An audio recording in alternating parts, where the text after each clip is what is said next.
नमस्कार दोस्तों आज हम लोग बात करने वाले हैं पाइल्स पे। दोस्तों पाइल्स आज के डेट में कॉमन हो गया है। मोस्टली पाइल्स के केसेस देखने को मिल रहे हैं और अधिकतर लोगों को पाइल्स की समस्या होती जा रही है। तो आज हमें लगा ये पाइल्स के बारे में लोगों को बताना चाहिए और पाइल्स से रिलेटेड होम्योपैथिक मेडिसिन्स भी लोगों को सजेस्ट करना चाहिए। तो आज का जो टॉपिक रहेगा वो पाइल्स ही रहेगा। तो बिना देरी किए हुए आइए वीडियो में जानने की कोशिश करते हैं पाइल्स क्या होता है, पाइल्स के क्या सिम्टम्स होते हैं और पाइल्स की क्या होम्योपैथिक मेडिसिन्स होती हैं। तो आइए शुरू करते हैं वीडियो को। दोस्तों पाइल्स जिसे मेडिकल टर्म में हेमोरॉइड्स बोलते हैं और हेमोरॉइड्स दो प्रकार के होते हैं, एक्सटर्नल हेमोरॉइड्स, इंटरनल हेमोरॉइड्स। उससे पहले जान लेते हैं कि हेमरॉइड्स होता क्या है। दोस्तों हेमरॉइड्स को ही पाइल्स भी बोलते हैं और आमतौर पे बवासीर भी बोला जाता है। मेडिकल टर्म में इसे हेमरॉइड्स बोला जाता है, यानी कि एक मेडिकल टर्म है ये। मोस्टली इसे लोग पाइल्स या फिर बवासीर ही बोलते हैं। तो हेमरॉइड्स के बारे में कुछ और जानने की कोशिश करते हैं। मैं बता रहा हूँ, आप लोग ध्यान से सुने। देखिए हेमरॉइड्स यानी कि गुदा का सूजन होता है, गुदा की जो नसें होती हैं उनमें सूजन हो जाता है और साथ ही साथ मलाशय, गुदा और मलाशय दोनों की नसों में सूजन हो जाता है। इसी को हम लोग हेमरॉइड्स बोलते हैं और हेमरॉइड्स के 4 ग्रेड होते हैं। इसे 4 ग्रेड में डिवाइड किया गया है, इसका 4 ग्रेड में विभाजन किया गया है। तो पहला ग्रेड यानी कि ग्रेड वन में दोस्तों गुदा के अंदर सूजन होता है और वह मल त्यागते टाइम बाहर नहीं आता है।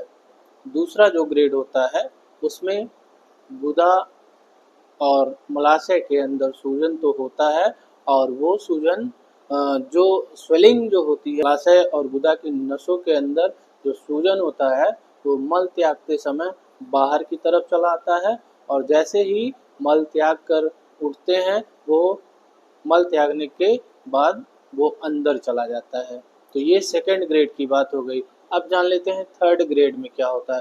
देखिए दोस्तों थर्ड ग्रेड में यानी कि तीसरा जो ग्रेड है उसमें जो सूजन है गुदा की नसों का जो सूजन है वो बाहर की तरफ चला आता है और उसको हाथ से ढकेल करके अंदर करना पड़ता है। ये तीसरा ग्रेड हो गया। दोस्तों चौथा जो ग्रेड है ये थोड़ा सा क्रिटिकल हो जाता है, थोड़ा सा इसमें समस्याएं ज़्यादा होने लगती हैं और धीरे धीरे पेशेंट की परेशानियां बढ़ने लगती हैं और ये सर्जरी के तरफ इशारा करता है। तो चौथा जो ग्रेड है उसमें आमतौर पे जो देखने को मिलता है वो ये है कि जो सूजन होता है गुदा और मलाशय की नसों के अंदर जो सूजन होता है वो सूजन बाहर ही रहता है और वो कोशिश करके भी चाह करके भी उसे अंदर नहीं किया जा सकता। चौथे ग्रेड की जो समस्या मैं बताया हूँ, जैसा कि गुदा और मलाशय की नसों का जो सूजन है यानी कि वो हमेशा बाहर रहता है, उसे चाह करके भी फोर्स लगा करके अंदर नहीं किया जा सकता। तो ये चौथा जो केस होता है यानी कि चौथा जो ग्रेड होता है हेमरॉइड्स का, ये थोड़ा सा क्रिटिकल होता है। इसमें पेशेंट की परेशानियां बढ़ने लगती हैं जैसा कि मैं वीडियो में पहले ही बताया हूँ और दिन प्रतिदिन ये धीरे धीरे समस्याएं क्रिएट करने लगती हैं और जो पेशेंट होता है यानी कि जो रोगी होता है वो इससे काफ़ी प्रभावित होता है और मानसिक रूप से भी परेशान हो जाता है। तो अब ये बात हो गई हेमरॉइड्स और हेमरॉइड्स के दोनों जो पार्ट्स थे यानी कि इंटरनल और एक्सटर्नल और सभी ग्रेड के बारे में। तो इंटरनल और एक्सटर्नल की जैसा कि मैं वीडियो में पहले जिक्र किया हूँ, इसके बारे में थोड़ा सा और मैं आप लोगों को बताना चाहूँगा। देखिए जो इंटरनल पाइल्स होता है नाम से ही पता चल रहा है, इंटरनल यानी कि आंतरिक रूप से जो हेमरॉइड्स या पाइल्स है अंदर ही गुदा की जो नसें हैं उनमें अंदर के ही तरफ सूजन रहता है और वो अंदर ही रह जाता है, बाहर नहीं दिखता और उसे हम लोग टच करके भी नहीं महसूस कर सकते और उसे बाहर देखा नहीं जा सकता। तो इसीलिए उसे आंतरिक तौर पे कहा गया है इंटरनल पाइल्स। और एक्सटर्नल पाइल्स यानी कि बाहरी जो मस्से होते हैं, यानी कि बाहरी जो बवासीर होता है, तो वो बाहर वो दिखता है, वो देख भी सकते हैं उसे और उसे छू करके भी महसूस कर सकते हैं। तो ये इंटरनल और एक्सटर्नल भी मैंने आपको बता दिया। और अब जान लेते हैं कि पाइल्स जो होता है इंटरनल वाला, उसमें क्या क्या प्रॉब्लम्स होती हैं। देखिए, इंटरनल पाइल्स अगर है तो उसमें कभी कभार खून भी यानी कि ब्लड भी सिक्रेट होगा और उसमें इचिंग होगी, कभी कभी पेन भी होगा। और जो एक्सटर्नल पाइल्स होते हैं उसमें कभी कभी इचिंग ज़्यादा हो सकता है और पेन भी इंटरनल वाले से ज़्यादा ही हो सकता है। और कभी कभी उसमें क्लॉट्स भी बन जाते हैं और वो वहाँ पे सूजन बढ़ जाता है और दर्द बहुत ज़्यादा होने लगता है। तो ये कुछ लक्षण हो गए। अब हम लोग बात करने वाले हैं इसके होम्योपैथिक मेडिसिन्स के बारे में। कौन कौन सी ऐसी होम्योपैथिक मेडिसिन्स हैं जिनका अगर हम इस्तेमाल करते हैं तो हम पूरी तरीके से पाइल्स से यानी कि हेमरॉइड्स से या फिर मस्से से पूर्णतया किस प्रकार से निजात पा सकते हैं। तो आइए बिना देरी किए हुए उन सभी दवाइयों के बारे में जानने की कोशिश करते हैं जो पाइल्स के लिए रामबाण औषधियाँ होम्योपैथ में मानी जाती हैं। दोस्तों, होम्योपैथ में एक पहले नंबर की जो होम्योपैथिक मेडिसिन है वो एलोसोकोट्रीना है। देखिए, अगर पाइल्स से ज़्यादा परेशान है, इचिंग है, पेन है और साथ ही साथ उभार महसूस होता है, तो मस्सों में उभार महसूस होता है, तो जाहिर सी बात है पेन भी रहेगा और कभी कभी इचिंग बढ़ जाता है। तो ऐसे केस में एलोसोक्रोटीना जो है वो बहुत ही लाभदायक मेडिसिन है। इसको आपको रोजाना 3-3 बूंद सुबह दोपहर शाम 30 पोटेंसी में यूज करना है। मैं एलोसोकोट्रीना की यहाँ पे पिक्चर भी लगा दूंगा ताकि आप उसको देख के समझ सकें।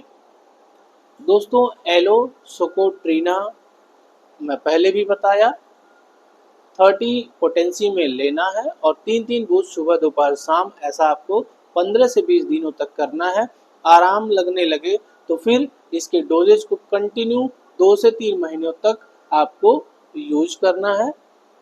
इसकी जो दूसरी होम्योपैथिक मेडिसिन है, अगर ब्लड यानी कि खून का बहाव ज़्यादा है, यानी कि ब्लीडिंग हो रही है पाइल से और खूनी वाला बवासीर है या फिर ब्लड ज़्यादा सीक्रेट हो रहा है, तो उस केस में आपको मैं एक बेहतरीन होम्योपैथिक मेडिसिन बताने जा रहा हूँ जिसका नाम है एस्कुलस 30। एस्कुलस 30 ये होम्योपैथी में रामबाण औषधि मानी जाती है पाइल्स के केस में या फिर हेमरॉइड्स के केस। तो एस्कुलस 30 जो है इसको आपको 3-3 बूंद सुबह दोपहर शाम इसको लेना है और ऐसा आपको कंटिन्यूअस 2 से 3 महीनों तक करना है। इसकी जो तीसरी होम्योपैथिक मेडिसिन है उसका नाम है हेमामेलिस। देखिए, ये भी ये जब ब्लीडिंग वाली प्रॉब्लम बहुत ज़्यादा होती है तो हेमामेलिस 30 3-3 बूंद सुबह दोपहर शाम, ऐसा आप 15 से 20 दिन करें और जैसे ही ब्लीडिंग वाली प्रॉब्लम में आराम लग जाए वैसे आप धीरे धीरे इसी पोटेंसी में इसी दवा को, जैसा मैंने बताया, ऐसा आप कंटिन्यूअस 2 से 3 महीनों तक इसका इस्तेमाल करें। आप देखेंगे कि जो आपके मस्से हैं वो धीरे धीरे ठीक होने लगेंगे, जो स्वेलिंग है वो धीरे धीरे कम होने लगेगी, और जो ब्लीडिंग वाली प्रॉब्लम है, हेमरॉइड्स में जो ब्लीडिंग वाली प्रॉब्लम्स होती है, या फिर बवासीर में जो खून वाला जो समस्या होता है, उससे आप पूरी तरीके से निजात पा सकेंगे। इसके साथ साथ मैं कुछ टिप्स भी बताना चाहूँगा, जो अगर आप फॉलो करेंगे तो आप निश्चित तौर पे इन सभी दवाइयों के साथ साथ और बेहतर तरीके से इस टिप्स को फॉलो करके आप पाइल्स के इस प्रॉब्लम से निजात पाएंगे। तो टिप्स कुछ आपके डाइट से रिलेटेड है। तो डाइट में देखिए दोस्तों, आपको मिर्च मसाला और तला भुना या फिर बहुत ज़्यादा स्पाइसी फूड, जंक फूड, इससे परहेज करना है और ऑयली चीज़ों को अवॉइड करना है। लाल मिर्च, काली मिर्च, खट्टी चीज़ें, सुगंधित चीज़ें जिसका सुगंध ज़्यादा हो, और कच्चा लहसुन और कच्चा प्याज, इन सभी चीज़ों से आप परहेज करना है आपको। और इन सभी चीज़ों को जब तक आप दवा लें, कोशिश करें कि इसका ज़्यादा से ज़्यादा परहेज करें और गरिष्ठ भोजन बिल्कुल भी ना लें, और हाइड्रेशन अपने शरीर में बना के रखें। इसके लिए, हाइड्रेशन के लिए आपको 4 से 5 लीटर पानी प्रतिदिन पीना है, और कोशिश करें अपने डाइट में दही को शामिल करें, हरी सब्जियों को शामिल करें, और मिर्च मसालेदार भोजन से परहेज करें। दोस्तों, यही सभी टिप्स थे जिन्हें मैं आप लोगों के बीच रखा हूँ। तो इन सभी टिप्स को आप लोग अगर फॉलो करते हैं तो ये जो दवाएं हैं वो और अच्छे तरीके से काम करेंगी, आपका पाचन क्रिया भी सही होगा, और हाइड्रेशन लेवल भी आपके शरीर में मेंटेन रहेगा, और पानी की कमी भी नहीं होगी, पाचन क्रिया सही होगी। और जब पाचन क्रिया सही होने लगेगी तो धीरे धीरे ये दवाएं और असरदार हो जाएंगी और बेहतरीन तरीके से काम करेंगी, और पाइल्स के केस में आपको पूरी तरीके से हेल्प करेंगी। और धीरे धीरे आप 2.5 से 3 महीनों तक कंटिन्यू करके ये सभी टिप्स को फॉलो करते हुए, अगर ये सभी मेडिसिन का उपयोग जैसा मैंने बताया अगर ऐसे करते हैं, तो मैं ये दावे के साथ कह सकता हूँ कि आपका जो पाइल्स का जो प्रॉब्लम है या फिर हेमरॉइड्स का जो प्रॉब्लम है वो पूरी तरीके से ठीक हो जाएगा, और आप सर्जरी से भी बच सकेंगे। तो ऐसी कोई चौथे ग्रेड वाली स्थिति ही ना बने, और अगर चौथे ग्रेड वाली स्थिति बनती है तो उसमें भी होम्योपैथिक मेडिसिन से काफ़ी सुधार देखने को पेशेंटों में मिलता है। तो आप कोशिश करें कि हमारे इस वीडियो को स्टार्टिंग से लेकर लास्ट तक देखें, और पाइल्स की जो समस्या है उस पे इस वीडियो से आपको काफ़ी नॉलेज मिलेगा, और आप पूरी तरीके से पाइल्स के विषय पे बेहतरीन जानकारी प्राप्त कर सकेंगे। धन्यवाद दोस्तों, फिर मिलता हूँ एक ऐसी ही नई हेल्थ रिलेटेड इंफॉर्मेटिव वीडियो के साथ। तब तक के लिए बने रहिए हमारे चैनल पे, और यदि आप इस चैनल पर नए हैं तो हमारे चैनल को सब्सक्राइब कर लें, और साथ ही साथ बेल आइकन को भी प्रेस कर दें, ताकि भविष्य में आने वाली हमारे वीडियो की सभी नोटिफिकेशन जैसे ही अपनी कोई नई वीडियो अपलोड करूंगा तो आप सभी के पास वो नोटिफिकेशन पहले पहुंच जाएगी। तो इसीलिए सब्सक्राइब करके चैनल को, बेल आइकन को प्रेस कर दें, और साथ ही साथ हमारे चैनल को शेयर भी कर दें, वीडियो को भी शेयर कर दें, और लाइक का बटन भी ज़रूर दबाएं। साथ ही साथ इस चैनल से जुड़े रहें।